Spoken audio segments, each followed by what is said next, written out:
All right, everybody, welcome back to the Mission Roll Call Town Hall. As normal, my name is Whitaker. I'll be one of your hosts. And of course, on the other side, we have the esteemed Mr. Jim Whaley. There Jim, you how are go. you? I'm doing well. That's the best thing that anybody's called me today is esteemed. So Well, we're starting out well. sometimes, Yeah. look, if I want to get promoted, and keep a job, I've got to do my part. And Yeah. before you ask, Jim, yes, I'm wearing a Dolphins hat. I see Okay, right that. now, they're 2-0 right now. I know. Okay, they're crushing it for the last 2 games, that is, anyway. Yeah. And one of them, they went overseas, right? They played the game somewhere and they won. Yeah. Well, and it was overtime, one of them, but I still count it as a win. I mean, we still got Take it as, yeah, absolutely. But as always, we're going to talk about the last 30 days. I know you've had a lot going on personally, Jim, on your side. We've, obviously government shutdown stuff we'll talk about in a minute, but what all have you had going on from your side? A lot of family stuff, right? So my oldest daughter's in the Coast Guard, ran the Marine Corps Marathon, which we went up and watched that. And that's a wonderful event and met so many veterans up there, talked to so many different people. Then 2 days later, she left to go to Guam, where she's going to be assigned there. So just when I thought she'd stay close in the U.S., she's somehow in the Coast Guard managed to get to Guam. And then my youngest is still in Korea. So 2 of my 3 daughters are far, far away as we approach the holidays. So I'm proud of them, but I'm a little selfish and want them to be here. But I know they're going to try to get together over the holidays since Guam and Korea, for those that are geographically challenged like I am most of the time, it's only a 4-hour flight from each other. So they're going to spend some time together. So all good and excited about, can't believe it's already mid-November going into Thanksgiving here. Time flies, right? Yeah, absolutely. Yeah. The good news is like they're getting their overseas portion hopefully out of the way, right? So they're getting an opportunity to do that. So that's good. Yeah, I like you, my kid got married, so I took a little bit of time off, which is really unbeknownst. I mean, I completely threw my phone away. So and the good news, only a couple things burned down with the stuff. That's part of the reason we're doing a town hall today, was to let you know that I didn't want to say it, like you can't do anything when we wanted to do it in public. So yeah. Exactly. But as always, I appreciate the staff for, giving the time. I don't think you understand the importance of a wedding and seeing your kid get married until you physically go and do it. And of course, that's why we all live, right? Once you have kids, man, it's like it just kind of dawns on you. It's like, oh, okay, this is part of the reason that we're here, man. It's just to make better humans, if you can. Exactly right.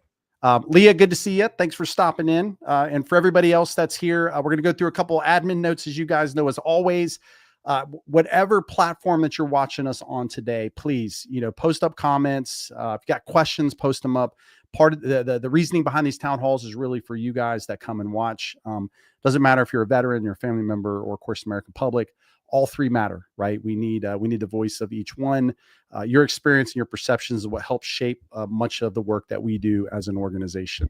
The next one of these will be next month. So we'll have it on December 17th. Right. So that's at 1 p.m. Eastern Standard Time, 12 p.m. CST for those that are in Central Time. And we will, it'll be the same location that you're watching it now. You'll be able to do it. So whether you're on YouTube, Meta, wherever you are, you have the ability to do it. But if we talk about something you're not sure, you don't understand it, please let us know. If we don't have the answers, which Jim and I often may not have the answers, right? We've got amazing people that work inside of the team with us. I don't like to say for us, I like to say with us, because they help us drive the train in the direct, the location that we want.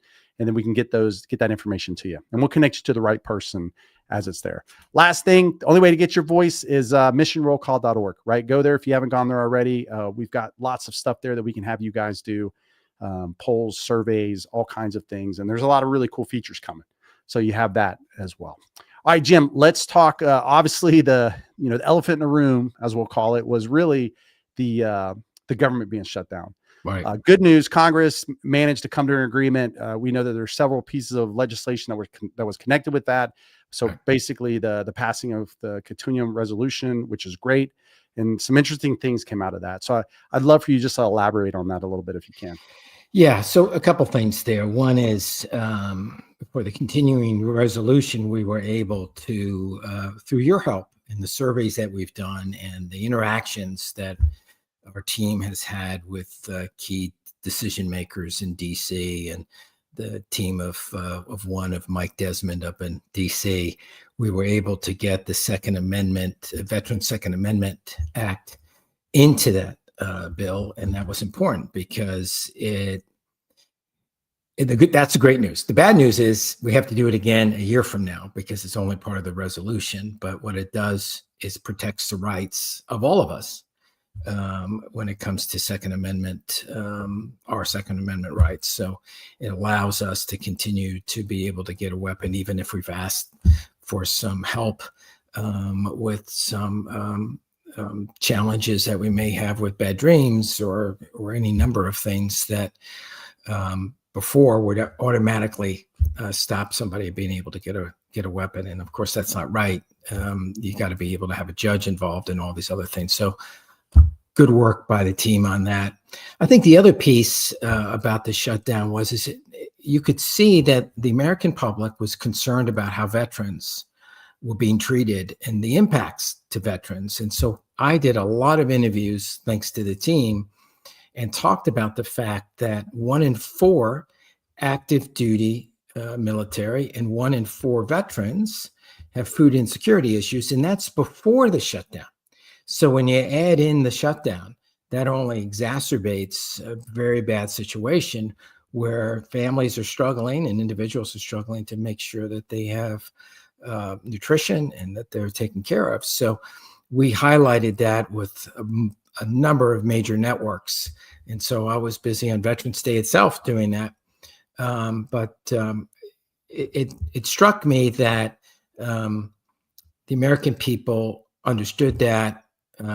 They're supportive of veterans, and they weren't happy about the shutdown in general, but that only incensed them a little bit more that here are people, all of us, our families, those that are serving our families, in some cases not being threatened without getting the paycheck. And one of the things I talked about in that was, when you're just barely getting by, and now you're worried about that paycheck not coming in, and you're struggling to pay for groceries, put gas in the car, pay for child care, it's hard to stay focused on the mission. And so there's some issues there that needed to be addressed. So I'm happy we played such a key role, and under the unfortunate circumstances, we're able to get the voices out of veterans. And that's why those polls are so important. We were able to turn really quickly on some of that polling, share it with major networks and journalists across the country. Made a big impact. Yeah, absolutely. For those watching, right above me, I think, I don't know, it's somewhere. Yeah, it's right above you. Yeah, I'm pretty sure. Yeah, I'm you see how I turn it on and off. But anyway, the QR codes will pop up here. So if we're talking about a subject area or a thing, you guys can look and use your phones. We're getting spiffy around here. Okay, we're adding some really unique things. Next, we'll have things flying around. I've asked for a C-130, Jim, to go across and people to jump out, but for some reason, we're approaching that. I will need tech support. But thanks for that, Jim. I know Mike and you both spend a lot of time on this, just seeing it. I think, and the important thing that you talked about, and it was hard for me to understand, is that, the way that our government works and how this goes is like, oftentimes you think, something gets passed, man, and it's just kind of like it's law and it'll last forever. And this is a good case of, hey, just remember, almost everything that we're doing, it's not a one and done. This is a continuous reminder for us to provide the data to those that make the decisions. And that's what Mike lives in each day, just to make sure they have the right data and the right information to make the best decision for veterans. So it's designed to be excruciatingly, frustratingly slow. And when you add in the fact that only 3 or 4% of all the bills actually make it into law, you could see what we do is very important. Yeah, absolutely. Okay, so for everybody that's here, obviously, happy belated Veterans Day to those that are veterans. We thank you very much. Obviously, we thank the families also for letting you borrow your loved one. So we I know we didn't do this prior to, but we're letting you guys know. Jim, we obviously heard what you did on Veterans Day, which was a lot of news. I think I hit my head on the bed when I was rolling over at 8 o'clock in the morning, and you had already done 3 interviews, if I remember right. Yeah, it was a busy day. Yeah, it was extremely busy because my wife was traveling, so I had to put Rotor, the dog, in the bathroom in the other side of the house. and try to keep things quiet. And meanwhile, I'm talking and trying to stay focused on what the reporter's asking. I'm hearing howling, and you would have thought he was getting, attacked by some monster. It was just so frustrating. It was hard to concentrate. You got to love dogs, man. Yeah. Dogs have no sense of embarrassment. No sense of like, like they just do. Like, I just remember having a dog and I just knew that if people came over, that she was going to do something that she had never done before to embarrass, because you get like, it's almost like, it's a family member. So you get embarrassed with just like the silliest stuff. I know. I'll have to tell you the story. I don't want to tell it on this because that's not really what this place is about.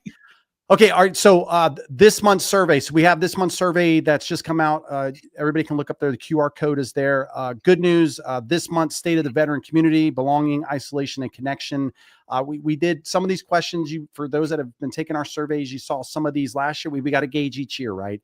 We've seen some really good things that have happened through this year on some of the bills and legislation and stuff that the team's working on. Right. Also led by Mike and then of course Jim. So a lot of these questions may be like, hey, why are they asking it again the following year? Well, because we now need to check in, right? Are we still status quo? Are we getting better? Are we getting worse? And the best way for us to do that is that. So we'd ask you guys, if you get an opportunity, please stop in real quick. Take the survey. It'll literally only take you a few minutes. I think maybe 3 minutes total. Jimmy Brown, good to see you guys. Thanks for coming in today. Britt, always good to see you. We need a rotor pop in immediately. Okay, Jim, could you bring? Yeah, he's at. I can't. Okay. He's at the vet getting groomed because he really just looks bad and gnarly, so, and he won't let me do it. So he's off. You're like out of here. Yeah, you get a haircut, brother. I just want to let everybody know Jim makes me do the same thing. I had to actually shave my beard today. And, I'm kidding. Yeah. Okay, so let's talk about last month's survey. And boy, oh boy, I was. We're not going to get into all these stats, Jim, but I'm looking forward to Mike and Roger and team kind of working through this and getting an article up. But I was very surprised, like I always am every time we do a survey. The results that come out from that thing and that we get. So I'm just going to give you two things that I saw that were on here that just kind of struck me, but there's many. One of those is 51% did not understand the range of the VA benefits at separation. That's the first thing. And then the second one, 87% said the VA or DoD didn't follow up about enrollment after separation. I think those are two really interesting issues. One, you don't even know what what the opportunities are, what you can actually do or not do, which we see that because not all veterans that are eligible can even enroll, right? They haven't enrolled because they didn't know. And then two, once let's say that they do learn about it, well, then they get out and there's no reconnection, right? There's not a system in place that's like trying to get them back in to go like, hey, we've got these benefits. So I didn't know if you had any kind of thoughts from your perspective on that, about that transition process, the VA benefits, and just the difficulty that we're going to continue to have if we don't work on this a little bit. Well, first of all, it was shocking. I didn't think the numbers were going to be that high. But then again, I wasn't surprised because of some other polling that we had. But it really just underscores the importance of what we're doing. Because when we get that kind of information, we're sharing it with the VA. And we're sharing it with other veteran support organizations so that they can use that and make sure that when people are transitioning, getting out of the service, that they know what to do. It's a complex system, and I know the majority of veterans vote for the fact, or they want the ability for, as soon as you get out of service, you're automatically enrolled in the VA. And that the systems will talk to each other, and that happens. And that seems like an easy fix to this problem. We'll have to explore that a little bit more and see where the hiccups are, where the challenges are with that. But that would seem to be, from the outset, from the majority of veterans, something that needs to be looked at. But the fact of the matter is that the majority of veterans don't know what benefits they've earned is troubling. Because those benefits could make a real significant difference, not only for you, but for your family. And then if you think about if the majority of veterans are taking advantage of those benefits, that at some point you could see, for in a cost-cutting initiative, the VA or the Department of Defense or somebody saying, well, you know what, the majority of veterans aren't using these benefits, let's cut them out. and where we've worked really hard to make sure we get those benefits. So I think it's real important for folks to find out what that is. They can go to Mission Roll Call, our YouTube page, or MRC University, and find out about that. That's a great first step on finding out what it is that you need to do. Go to the QR code. There's no reason why you shouldn't do that. And then I would ask those that have enrolled and are getting benefits and are utilizing the VA or all the benefits that you have, home loans, things like that, that you share that with folks that are getting out of the service and help them out. It's the buddy system, right? I mean, we all had a buddy, you know, in the Army or Navy or Marines, and you had somebody that kind of helped you when you did a PCS move. There was always somebody there to help you to kind of get acclimated to where you are and find your house and all that kind of stuff. Same process. And we just need to do, as a community, better to do that. And that's why I'm so proud of what the work Valerie's doing and Leah's doing on our veteran resource group. It makes it real easy for people to go to our website and go, oh, these are some organizations I can get involved with. And these are some organizations that actually can help me with transition. Yeah. And it's such an interesting thing. I mean, if you look at the VA or really, I mean, think of our time in the government, right? The government is, and it's not just government, we'll just say companies in general. Over time, you have so much information, it becomes really hard to create a path for somebody who's not been in that information to find where they need to go. You know what I mean? Like, it's a very difficult. And I think for the VA, that's one of the things I know that they're working on. I'm pretty sure that, Mike and I have talked about that before, about that they want to make a difference. They want to try to fix that, but it's a slow moving train. There's a lot of information. There's a lot of data. There's a lot of process there. There's and then once you've changed something, or you do something, you then have to find a way to get that now out to the 17 to 18 million veterans so that they know that it's happening. Right. So this is like an ever turning problem that's just going to continue. So if you got somebody coming out, they're not connected to the outside veteran population, then there's no information share. Because I know for sure I didn't know to even look at the VA. I know you're so right. And if you think about it, it's the largest healthcare system in the world. Yeah. Right. Yeah. By far. And things are constantly changing. So I would imagine even the senior leadership doesn't even know everything that changes. It's that's right. The VA is larger than the U.S. Army. Yeah. So think about, does everyone in the Army know exactly what's going on in the rest of the Army? Well, the answer to that is absolutely no. Yeah. So it's the same with the VA. And so they do have a very steep hill to climb to make sure from a communication standpoint that people understand it. But then on the other portion is we need to make sure as a veteran community, we're accessing the information that's there. We're finding out about it. Our voices are being heard. And, we can do polling on, are you finding the information easy? Have you been able to do this? And we can share that with the VA so they can help address the issue. But it is important that I think the veteran community, we access the benefits that we have. Some of them we can use, some of them we can't. Yeah. But it's important that we understand it. And the hope would be that in the transition process, that information would be transferred. But it's always the human element, right? So if you have somebody who's doing that doesn't really understand it, or maybe they're short on time, all that information doesn't get transferred. So at the end of the day, it's incumbent on all of us to make sure that all of us are taking full advantage of it. Yeah, absolutely. No, that's spot on. Okay, we're going to talk a little bit about another selfless plug for us as an organization. We, the team wanted to do a limited edition shirt, and I know Jim and I talked about this. We had worked with so many amazing veterans.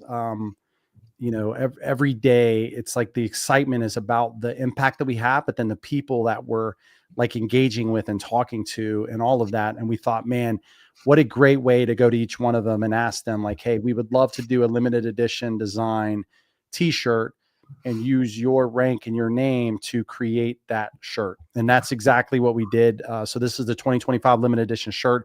This is going to be running all the way through our next town hall, which is going to be December 17th for those that maybe came a little bit late. So December 17th, we'll do this the same bat time, same bat channel. We would ask you guys QR code above. You are supporting the organization, so you're supporting us. the work that we do as an organization for the veterans, and all of that. So we appreciate you guys considering. And for those that have already purchased a shirt, look, we'd ask you guys to take a photo, right? And submit it on Meta or wherever you guys are. Like this post, you can just submit a picture of your shirt. And then that way I can, put my face over the top of yours and look like I have different body types. There you go. It's good quality too. I mean, I know the great. team worked really hard on finding the right vendor for it. So it's great quality and a lot of different colors and things you can choose from. And the hoodie's cool. So I should have wore it today. We were planning. I just thought about I don't know that. why I didn't wear it today. All good. We should have wore it today. That we could have just saw it. I know. We'll do it December. There's got to be somebody in the organization to blame for that oversight. I don't know who. I'll leave it up to you. I'm gonna blame Rotor. I think it's Rotor. If Rotor had been here, we wouldn't have this problem. Yeah. It's always the dog's fault. Yeah. Okay. I want to take us back to Warren. Thank you so much for being here, and of course Augustus as well. Oh, got a t-shirt. Thank you, Augustus. Appreciate it. I want to hit on Warren's real quick. Warren put here, guessing many people were impacted by the shutdown and that trickle into the holidays. Are there any VSOs you recommend that could help, especially for kids and for families? What I would recommend, Warren, is part of our team here. Valerie is one of the folks that's on our team. Also, Leah. They're very focused on the nonprofit VSO side.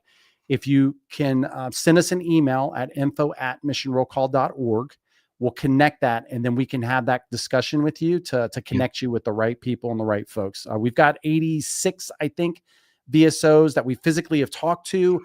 We know that they're like fired up to support veterans. We see them doing it, and we've kind of brought them onto the team to be acceptive of that. So we'd love you to do that if you can. So I don't know if you guys can post that up, that would be great for at least the email so that they can use it. Okay, Jim. So when we got here, I think about the very first team meeting we had, and I remember us talking about Blue Star families, Silver Star families, and Gold Star families, right? And like that recognition about it. And of course, one of our team members that that we were lucky to get, Britt, at the time, we had never heard of such a thing, but she'd mentioned kind of like no star families, right? Like this idea that there was no designation for a family that endured the absence of their family member once that individual left service, right? Like, so these other families would always kind of be like in this tight knit tribe, like we talk about all the time for veterans, right? Like a tribe, a group, this feeling of belonging, where for Britt, where she opened up a little bit, was like this idea, like there's nothing there for the families that aren't part of those three groups. There is no designation. There is no indicator for that. So I was interested from your perspective, how important it is that, not that we create a new designation, right? Because that's not really our responsibility. We're going to do that inside of Mission Roll Call, by the way. We already have, because we understand where Britt's coming from. But from your perspective, that we remember that behind every veteran, there's a family of some sort. That could be a mom, that could be a dad, that could be a brother, it could be a sister, or it could be a wife and kids. Yeah. I mean, you think about our ability as veterans to deploy, to do the jobs that we did, and then raise a family at the same time. And I mean, they're in the service too, in a way, because they're worried about you. They're continuing to raise your family while you're deployed or involved with something else.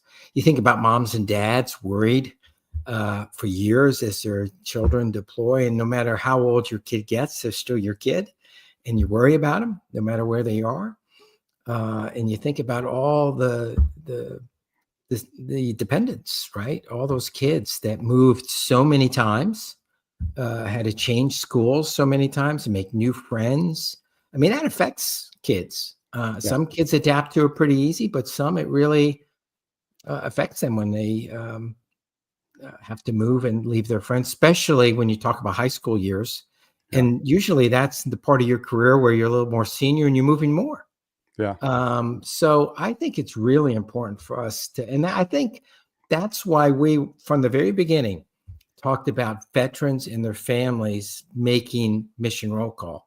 And we wanted them to be involved with taking the polling and having their voices heard, because we all know there's 18 million veterans in our country. But when you think about the average family size in the US, now you're talking about 45 to 50 million people that have a direct relationship with those that are serving. And that's a sizable voting block. And that's a powerful voice to be heard. So when Britt said that, I remember it was at an offsite, she talked about it, and we all just went, yeah, you're onto something here. Let's talk about that. And so I thought it was very insightful. I'm glad that we were coalesced behind it. And more importantly, I think we've gotten a lot of feedback from people out there go, yes, thanks for finally recognizing this. So I think there's a lot of work to be done there. And love to hear from people about that and see what they think we should be doing. But I'm glad that we discussed it, and I'm glad we're engaging on it and we're sharing it with the audience, and hopefully more and more folks can get involved with that. Yeah. And I think what Britt, kind of what Britt was talking about, and I don't mean to speak for her, by the way, but just from my understanding of kind of the conversation, the goal was not to redefine the military star system or to create that. It was just meant to acknowledge that there's families that existed outside of those three, and not to forget about the service that they provided. And for those, you guys can read the post that we have an actual article on this. It's a great article for us. Yeah. And for us, like, we understand at MRC because we are hearing the voices of both the veterans and their families. We're hearing from the American public, and you put all that together and you start to really be able to like see a much broader view of where we are, and understand that we always talk about that idea of, back when the American Legion and the GI Bill, and like that, if they had not stood up and did that generations forward, we would not have the GI Bill. We wouldn't have such a thing. So it's that same mindset now of start that conversation, because this is generations. My kid, at his age, I was part of that 20-year, war. So for me, he's seen, and he was part of that. We're not going to be out of that until he's my age, which is, probably a good 30, 35 years for him, so I think that there's a point there that she was bringing up. And for her, it was about being a kid. So that's kind of the next question I have for you. Is we talk about veterans have like tribes, right? We always talk about this transition, and like, man, this is dual sided. You as a veteran have got to find your tribe. And at the same time, I just got a little bit of a cold. Oh, you're good. Sorry. You as a veteran got to find your tribe, and then now you kind of understand a little bit more. It's the same thing for like kids, but like, how does a kid do that? If they're in military schools and they're going through the system, and I'm going to on base, and all of a sudden I get lifted up, and then I get taken to, somewhere else. Now that child, you're expecting them to be able to have that same mentality as like a veteran, and that could be really, really difficult. Yeah. So I don't know your thoughts on that. Yeah, it's funny you bring that up. I was talking to my oldest daughter, and when we lived at West Point, that was my final assignment. And then we moved to New Jersey, where I was taking a job, making the transition. She was having a hard time those first week or so. And finally, I went in and asked her, "What's going on, honey? You seem very out of sorts, and that's not you." I think she was a third or fourth grader at the time, so still a little girl, right? She said, "Dad, I don't hear the booms." And I went, "Booms?" And then I realized it was the cannons. Yeah. Because we lived right in the center of post, and in the morning, the cannons would go off, right? And then in the evening, retreat, cannons would go off. So her day was kind of guided by those booms. And I didn't really think much about it, but a little kid getting up for school, coming home, all that kind of stuff. Yeah. And it was gone. It just wasn't there anymore. So I had to explain to her that, you now have to use a clock, and I really can't put a cannon out in front of the house. I wish I could, but it was so cute. And it was just a minor, kind of transition, but, you think about it now, it was big. It was important to her at that young age. And then you think about kids that are doing it in high school years and later. It's a huge transition and very difficult for many people. And it's not just the kids, right? It's the mom and the dad and all those things. And that's what we talk about in transitions, the ability to, have a good network and find meaningful employment and all of those sort of things that are so important to have a successful transition. But, just because they're little kids, it's not a little problem. To them, it's a big problem. No, 100%. Yeah. I mean, that's why we do everything that we do too. So it's, such a powerful thing. And Britt did reply and said that I'm allowed to speak for her. So I'm going to call her husband and see if I can get a little bit of money for, new pair of shoes. I'm just kidding, Britt. But she says, thank you for supporting me and my experiences. Britt, it's easy. Look what you do every single day. There are many families that go through divorce or separation and lose the military community that they grew up in. That's just one example, but so important to feel seen and heard. Yeah, and we definitely love to hear, just like Britt says here, we'd love to hear from you guys on this. I mean, the idea of the No Star family for us is just, again, we just don't want people to lose. It's kind of like that idea of 9/11, right? I for the first time, I never thought in my lifetime that I would meet somebody that did not know about 9/11. And not even 3 days ago, I talked to a younger person and I asked them about, and they did not know what it was. And that was the first time I was like, wow. I mean, that's interesting, right? Well, now you have people in the military that were born after. Yeah. Right. So it's time flies. Yeah, absolutely. So yeah, we'd love to hear y'all's thoughts. And again, if you guys have questions or anything that you have on your side, please, post them up and we'll do it. That's what I'm talking about. Fins up. Back to the No Star thing. It's also those positive stories. I mean, I've met people where, they're not in the military or not a veteran, but they say, I grew up on this and such post. That's right. And that was, and it was positive for them. They had a great experience and they have fond memories of their mom or dad being in the service and all of that. So I think it's important to capture that in a way, and we all know it, the whole family serves. That's right. To recognize that. And so it makes you unique. You know what I mean? Makes you unique. Absolutely. I mean, in a world where we're all kind of the same, man, it's it's a unique thing to do it. Well, not only do we have a powerful story from Britt this last 30 days, like we said, the team has been all over it. I was actually on the outside of this and the team does great, but Mike Desmond, which, for the folks that don't know, Mike spends a lot of time focused on the advocacy side for us as an organization and, helping make sure that your voice is delivered exactly how it should be through everything. We had done the survey. Mike spent some time to kind of throw 3 articles together that I would implore you to read. Like, I mean, they're very well done. We're only going to go over 1 article today. We're actually going to go over the next 2 on the next town hall. And like I like to do is to go into something where I really haven't read it and put my own twist based off of what I hear Mike is saying. And then Jim, I'd love to ask you some questions as I kind of go through this. So this is my take. Highly recommend that you guys take a little bit of time to do this. The basis of this is that veteran suicide has kind of remained flat for nearly 2 decades, right? Like this is one of the ways that we, I like to say coerced, and that's really what happened. But one of the ways that we got Mike here is through the passion that we have on the idea of just veteran issues in general, right? Over time, we all become family. Sometimes we're going to, you're going to have things, but like in this space, we know that we want to make an impact. Veteran suicide is one of those where it's just like, it's bewildering. We spent billions of dollars. We've been doing the thing and there's no change. One of the things Mike talks about is this idea that it's a very reactive process. Like there's not a, veterans are already in the crisis. You can't, it's kind of where we talk about, Jim, like I got to know the problem to fix it. Like you can't if I'm just spinning around in the middle, just trying to put out fires, but I'm not putting out the guy, that's 30 feet away, lighting each one of the flames that are coming. You're never going to get past that thing. And I think Mike does a really good job. I'm definitely simplifying it just so everybody knows. But there's a simplification of that's what he's saying. Like this is a reactive process. They're already in crisis. We're not going to that front part and really focusing on it. So here's thought 1, or really I guess kind of second, but one of the first thoughts that came from it.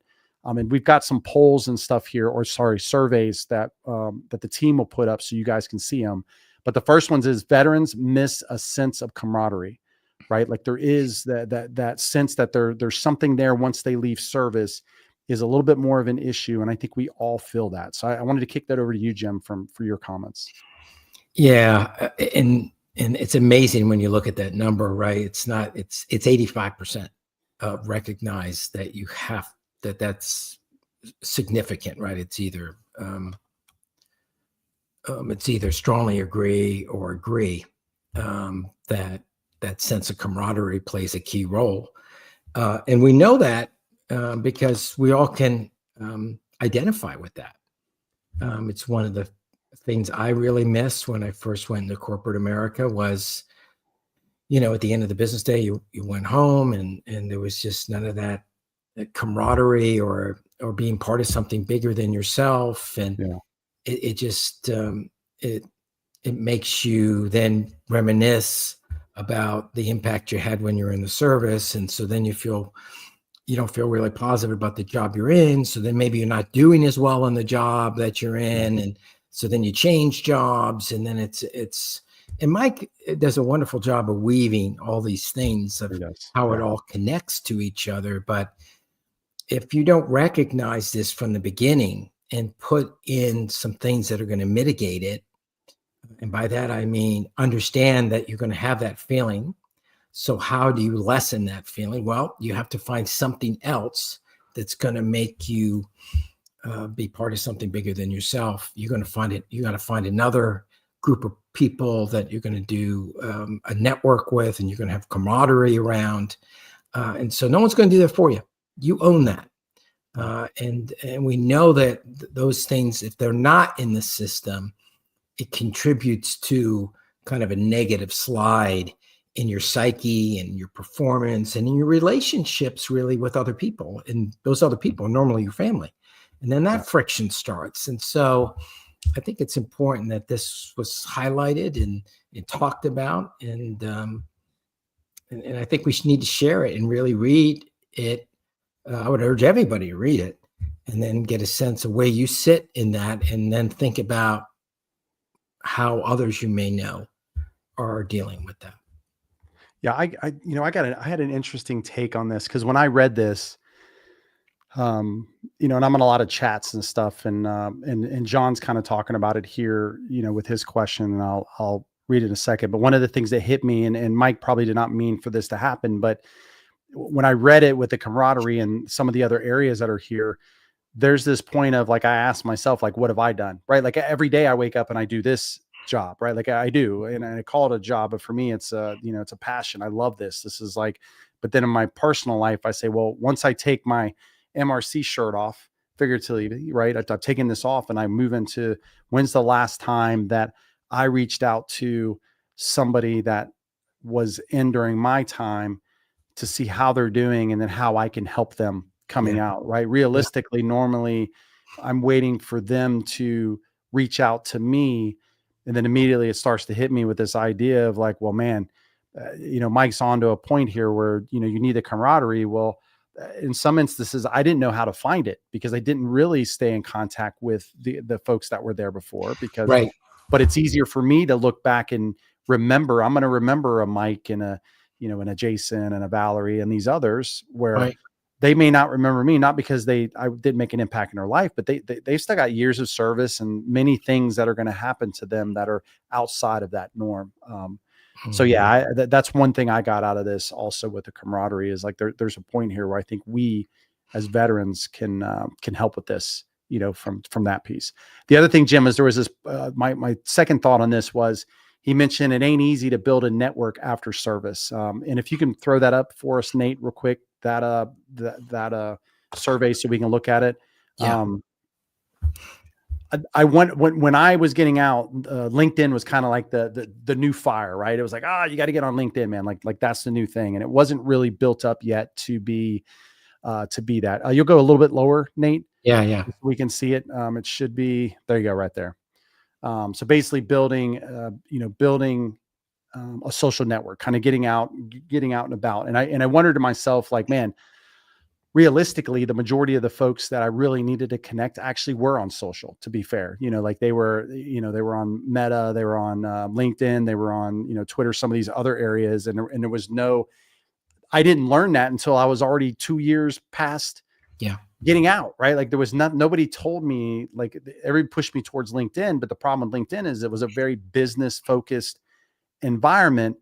It didn't put me back into this idea of camaraderie, which is that first thought that Mike had. And I'm like, oh man, okay, this is an interesting quandrum just for my own mental state of, man, I'm getting told one thing and this other thing, and then those things aren't intersecting. So I don't know what you think, Jim, from your perspective on building that network, and how that impacts also what kind of Mike was talking about in this article.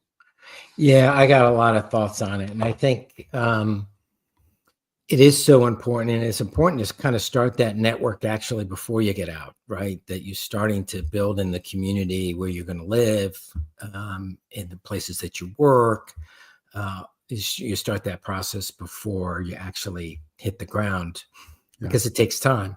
I think the other thing is that all of us kind of have a tendency to go, I got this. I really don't need anybody else. I've done this A, B, and C, and D, and I got that. Well, I would say all of us on any given day benefit from an interaction with somebody that we have a lot of respect for, or somebody that we served with, or somebody that we work with, and getting their perception and just having that interaction with each other. And today with technology, you can do that a lot easier than, years and years ago, where it was very difficult to find people and then reach out to them. It usually took a long time. So now we have a little bit easier in that sense, but that doesn't make it really any more pronounced, the fact that you feel kind of removed, even though you have all this social media to do that. I think the other thing is you can't keep count in life. That's right. And what I mean by that is, maybe you have reached out to somebody 1, 2, 3 times and haven't heard back. Don't keep count. You don't know what's going on in their life right then. Continue to reach out. And I think that's important, because they may be in a real place where they need you to contact them just one more time. Yeah, absolutely. And then I think the other thing is that when you get on your feet and you get settled and you're starting to feel good about yourself, you're not finished. And that's what we talk about, service to service, right? And you talked about it, when you take off this, what else are you doing? It's important for us to reach back to those that are behind us, or even the same year groups that we had, they may need a little bit of help of plugging into the community, because, and this is really hard if you're introverted, by the way. That's right. Yeah. Right. If you're an extrovert and you can walk in the room and shake hands and talk to people and that this is easy. But if you're an introvert, which a lot of people are, I don't know what percentage, but this is draining. This takes a lot of effort, and it's the last thing you want to do. So, and we talk about that in some of our other podcasts that we've had, and I think on MRC University as well, on networking. So, and then I would say to anybody who's on the call that needs a little help with us, give us a call. I'm happy to talk to you. I'm sure Ray is. I'm sure the whole team is, from different perspectives on how you can do that. Yeah. And that old adage, transition never ends. Like, it's like you will always be in a transition state after military service. Wendy brought up here, finding a new unit is the most important thing a transitioning soldier can do outside of being patient and setting up benefits. It was important for my husband. Yeah. I mean, that's that idea of a tribe. That's that idea of finding somebody's, others that you can share life with. It just, it's just so important. I mean, we continue to see it time and time again. And John, we're not moving past your comment too fast, but I think yours is a good kind of reminder that, veteran suicide is part of why we are here. And it's one of many, right? You as members, or we'll say supporters of what Mission Roll Call is, which is basically us supporting your voice, getting it there. We understand that there's things that you guys are telling us that you want us to focus on, and suicide continues to be it. And we are all very focused on trying to figure this out, man. It's like, it just can't continue. And it's just hard to just watch it and not try to fix it. I mean, we're doing everything we can. All right. Anyway, so the thought 3 was this idea of adding structure opportunities for connection after service. And Nate, if you guys can pull this up. This idea, part of it's like the survey, but then I read what Mike has put. And the interesting part for me on this one, like this is not like, I mean, and Mike says it like right at the thing, right? These are not exotic solutions. I mean, the Right. idea here is just like put in a process to help with adding structure to set people up for success. I like to tell the story for me. I got out of the military. One of the things I did is I found the USO. I was doing transition stuff at the time, and I was not the right guy to be doing transition stuff. I wasn't. Why? Because I really had not transitioned yet. I just went to the US. Like I'm still doing, military stuff. I didn't know. And the majority of people that are walking into my office to ask for support are folks that are looking for Fortune 500 companies or Fortune 50, or they want to start their own business or these things. So there's a part of this where structuring these opportunities with the right people and the right framework can really have a huge impact on the transitioning service member and the family, because that's an important part here. We often leave out the family as part of this, and really the family should be way more involved as this part. So I'd like to kick it over to you, Jim, just kind of your thoughts here. And I mean, obviously we got the numbers here, but the idea of having that preventive wellness, the opportunities kind of there for you, and as part of that process as you're moving through. Yeah, I think it's important to just embrace the fact that transition is going to be difficult, no matter if you have a job lined up or not. You know where you're going. You don't know where you're going. I think some people just underestimate it and wait too long. They don't talk to people. And then you have to get involved in the community in some way, shape, or form. So if it's not a veteran support organization, we have 86 on our resource directory that we've talked to, we've worked with. We know they're doing great work. It could be something as simple as getting involved in a local chamber of commerce, a Rotary club, coaching a little league team, all of those sort of things that just get us plugged into the community. Because at the end of the day, no matter where we came from, what our demographic is, what our social economic background is. Yeah. The one strand of DNA that goes through all of us is we like to help other people. And we like to be involved in helping and serving, and that's part of our DNA. It's the way we're hardwired, and to suppress that, not to recognize that, is a mistake. And so I think you just have to embrace it and try to get involved with it. And the busier you are, the better off you're going to be in that process. So I just say dive into it. And you might get into an organization that's not the right fit. That's not the end of the world. That's right. There's a bunch of other ones to get into, and you learn from another one. So I think it's just getting involved. And to your point, it's thinking about the whole family as well.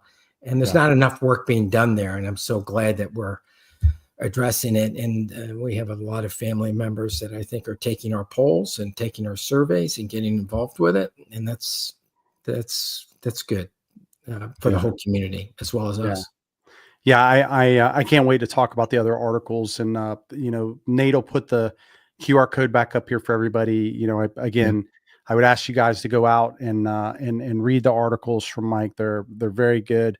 We're going to talk about the second and third article, and the next one, I really wanted to focus on this one because this one, the mental wellness is like that's the, that's the epidemic, right? Like that's the start of this. And I went through, all of us go through it.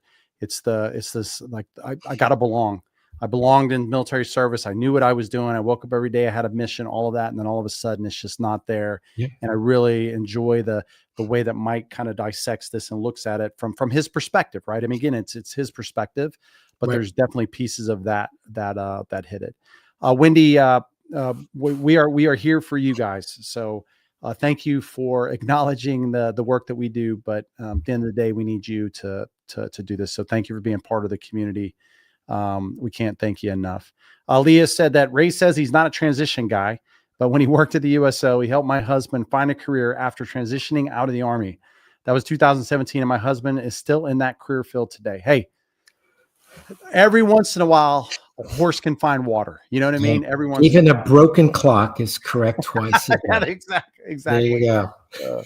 That is just called hard work, and I absolutely want to help. Right. So that's a great story. I didn't know that. That's wonderful. Yeah. It is a true story. Yeah. I help people every once in a while. Like it's not all the time, but every once in a while. Pete, good to see you, buddy. Hope you're doing well, man. Scott, good to see you, buddy. That's right. Yeah. End of service doesn't mean stop serving. 100% agree.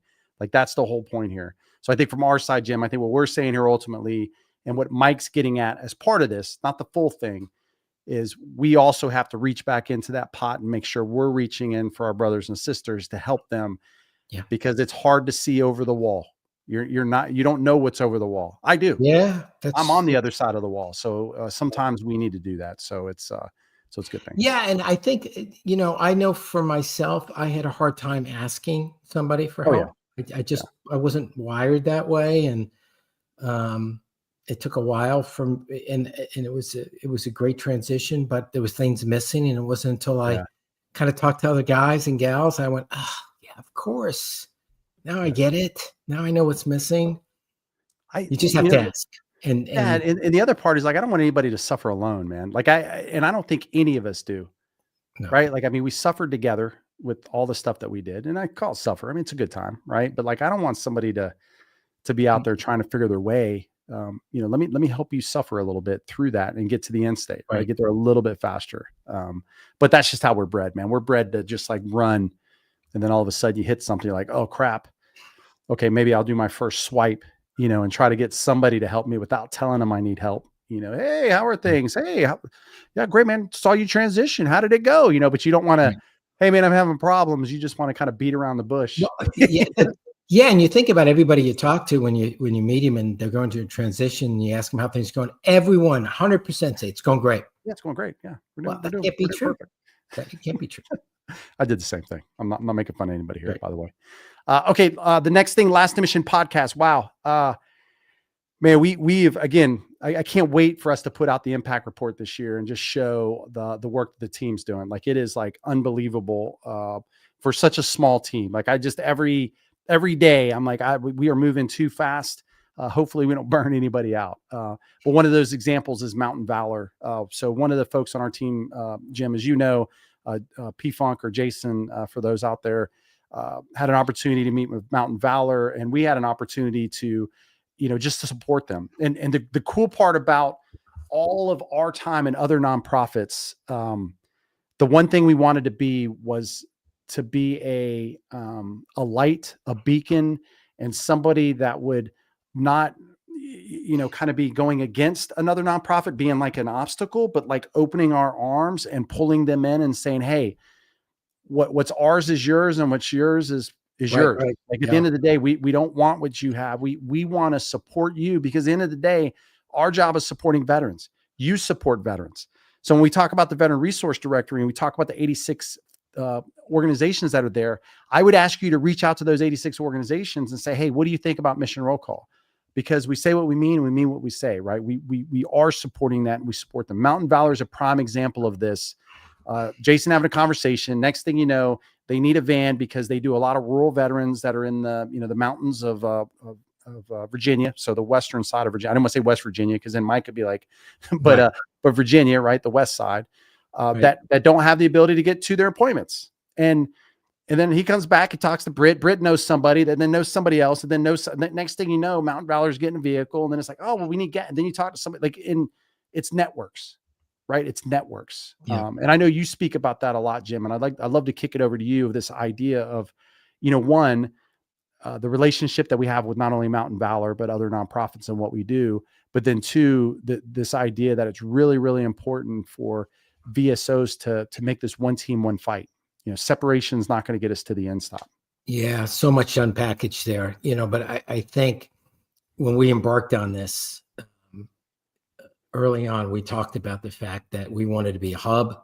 We wanted the veterans to be able to come to our website, find what they need through our resource directory, and we're doing that, and tell their stories through our podcasts and through the media and all of that. No one else is doing that. At the end of the day, it's important for us to support veterans. And if that means that we can do that through another veteran support organization by getting them the assets that they need in the area that they need and what they do, their specialty, then we're going to do that. And many times when I do an interview, I talk about another organization and actually plug them and say, you should support them. Because at the end of the day, we want to make sure that veterans get the help they need, that they are flourishing in their transition, and that their families are doing well. And so I don't look at it as competition at all between That's other right. organizations. I want to make sure that we do it in a way that supports other organization and helps the greatest amount of veterans. And to me, that was a classic story of the team just getting it done That's right. with the ethos that we set, and Yeah. that is, let's be helpful to others.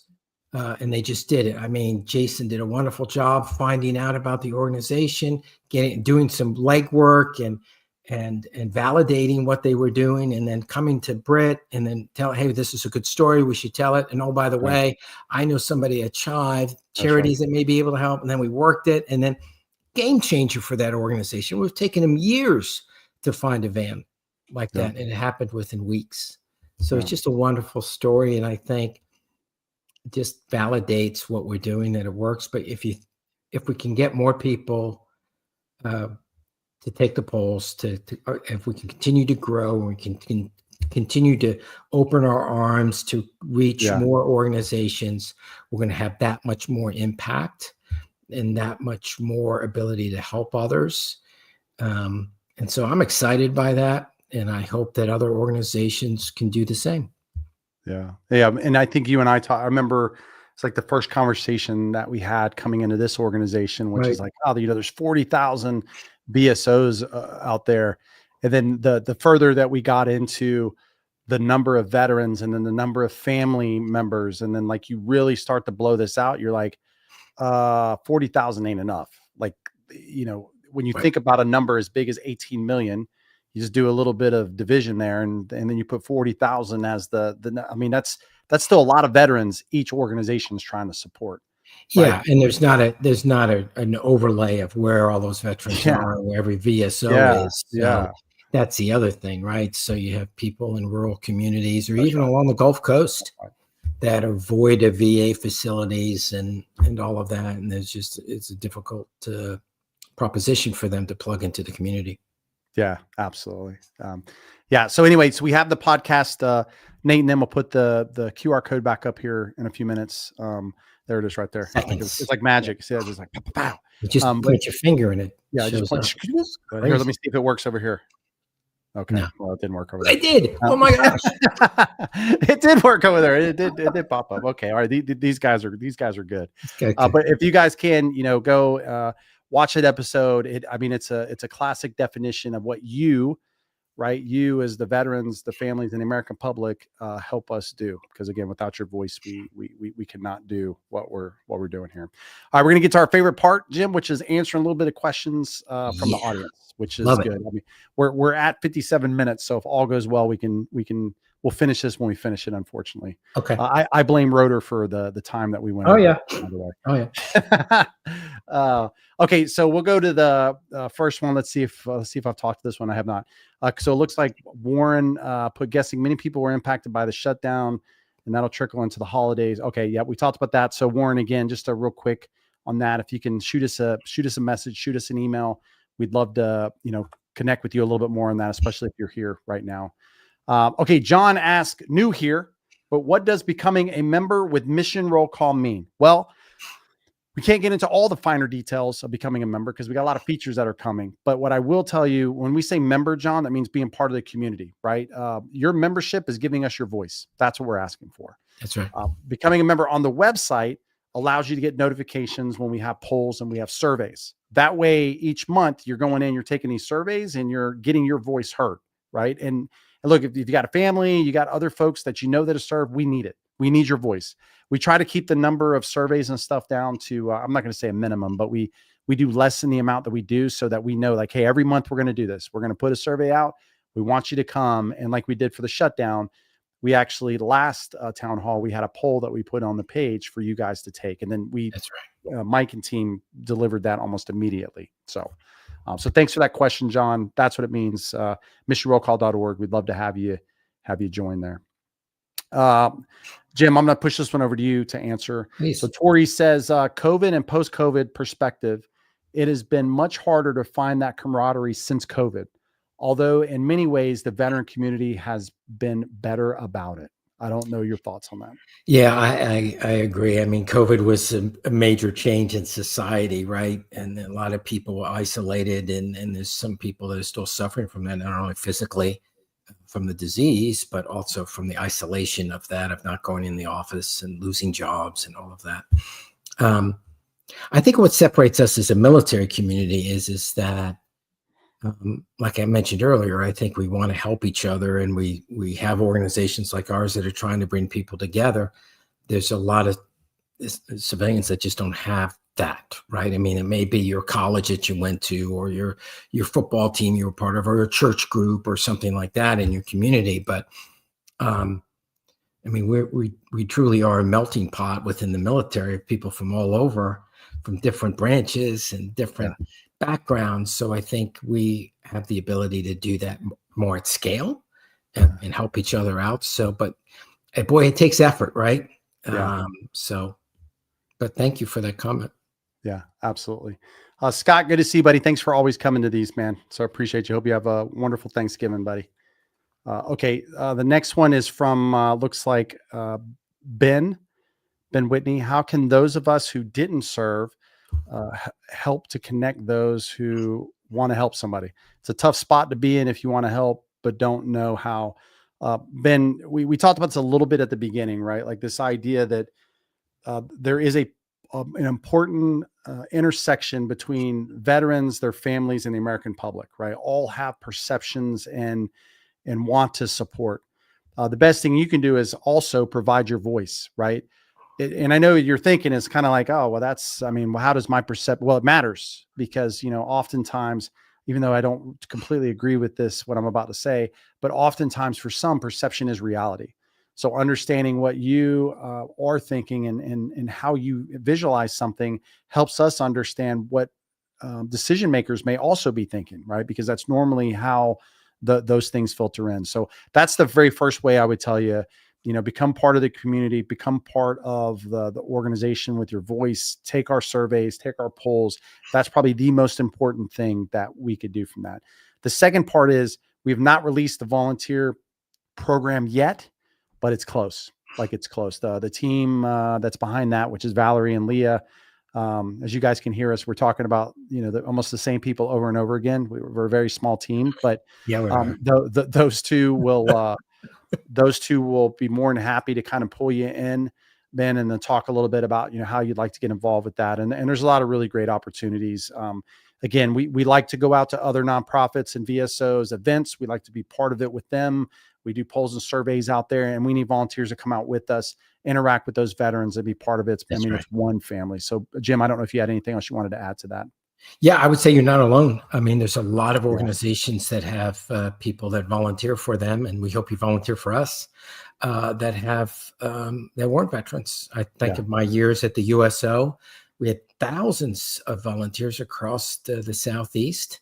The vast majority of them were not veterans, but they had an affinity and a love for those that did serve, and they wanted to be part of that. And they were the greatest people I ever worked with. But they had a dad who was in the military. They had a brother or a sister, grandfather. Just because you didn't actually serve in the military doesn't mean that you can't support veterans and use your expertise and your passion to do that. Yeah, absolutely. Well, we'd love to have you. Heather asked, so I saw y'all at the event in Texas. Awesome. Oh, that's great. To Nate and Roger. Oh, that's too bad. Yeah. Yeah. Where's the next event? And I got a message, Heather. Well, actually, I knew this. I knew this off the top of my head, by the way. So if it looks like I'm reading, that's not what's happening here. But the next event in that area is going to be April 18th. So that's the Austin Grill Your Ass Off event.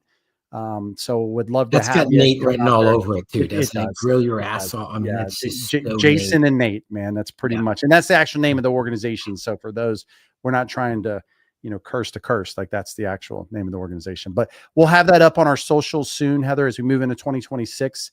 And we got a lot of events planned for 2026. So you're going to see us out and about way more than you probably have seen us in the past, which is good because we're now moving forward kind of into the next phase of what Mission Roll Call is going to be. But as always, everybody, thank you guys so much for coming out. We can't thank you guys enough for being here. Jim, before I close it out, I wanted to pass it over to you for any kind of final comments. I know Thanksgiving's coming, so I'm sure you probably wanted to make a note of that for folks. Yeah, no, thank you. And that's exactly what I want to talk about, right? It's 2 weeks away. It's time for us to be with families and friends, and those of us that have served and been different places. Remember some of those times we had Thanksgiving in a tent or with our unit, and we had the opportunity to serve them the food for Thanksgiving, and it wasn't quite as good as home, but the company was great. We all have that ability today in our lives to reach out to local food banks, to reach out to other veteran support organizations, see how we can be helpful as a community. I know you all will do that because that's who you are. And spend a little time being thankful for all the blessings we have, and then think about others that may be in the need of some help. So I thank all of you for participating in these calls and being part of the community. And I wish you all a happy Thanksgiving. Yeah, appreciate that, Jim. As always, ask you guys to join us, missionrollcall.org.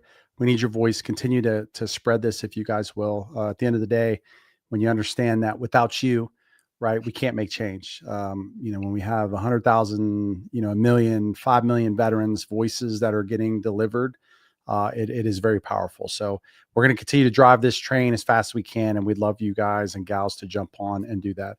Thank you for your service. As always, belated Veterans Day to you. And of course, thank you for the spouses and the families. We appreciate you for allowing us to borrow your loved one. We'll see you guys next month, December 17th. Jim, as always, thank you very much. Thank you, sir. All right, we'll see you guys.